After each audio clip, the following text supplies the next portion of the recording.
এইটা হচ্ছে হলুদের আরেকটা কেক 2 পাউন্ডের মধ্যে করেছিলাম। আর এই ডিজাইনটাও Pinterest থেকে আপু আমাকে দিয়েছিল, বাট পরে দেখলাম যে এটা কেক অ্যান্ড কো পেজের আপুর করা ছিল। তো ওনার মানে লোগো দেওয়া ছিল, তখন বুঝলাম যে আপু এটা করেছিল। তো এই ডিজাইন তো বুঝিনি, সবসময় তো সবার ডিজাইন কপি করা যায় না, মানে সেম টু সেম হবেও না। আর আমি সবসময় আমার কাস্টমারকে বলে দিই যে হুবহু কিন্তু আমি করতে পারবো না, কজ আমি নিজের করার ডিজাইনই হুবহু করতে পারি না, ভুলে যাই, হয় না। মানে আপনি যেটা করবেন ওইটা আর কি অন্য কেউ হুবহু করতে পারে না, এটাই স্বাভাবিক। সো যাই হোক, আমি আমার মতন করার ট্রাই করেছিলাম। আর এখানে হচ্ছে যে ফ্লাওয়ারগুলো ছিল মানে রেফারেন্স পিকচারে, ওরকম আমার কাছে মোল্ড ছিল না। তো আমার কাছে যে কাটারটা ছিল ওই কাটার দিয়ে আমি ফ্লাওয়ারগুলো বানিয়েছিলাম।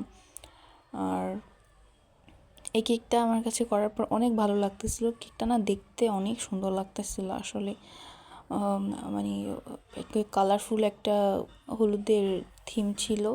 এখানে একটা জিনিস খেয়াল করবেন, আমি হচ্ছে প্রথম দিকে পেপার দিয়ে লিফ দিচ্ছিলাম, কজ আমি পাইপিং ব্যাগ খুঁজেই পাচ্ছিলাম না, যেহেতু অনেক দিন পরে আমি কেকের অর্ডার নিই। তো আমার পাইপিং ব্যাগ ছিল কি ছিল না আমার মনেই নাই।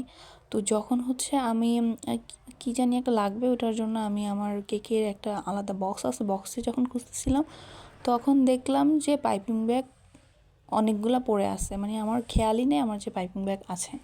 মানে এই হলো অবস্থা। তো যাই হোক, এটা হচ্ছে কেকের লাস্ট ফিনিশিং। আপনাদের কাছে কেকটা কেমন লাগলো আমাকে জানাতে ভুলবেন না।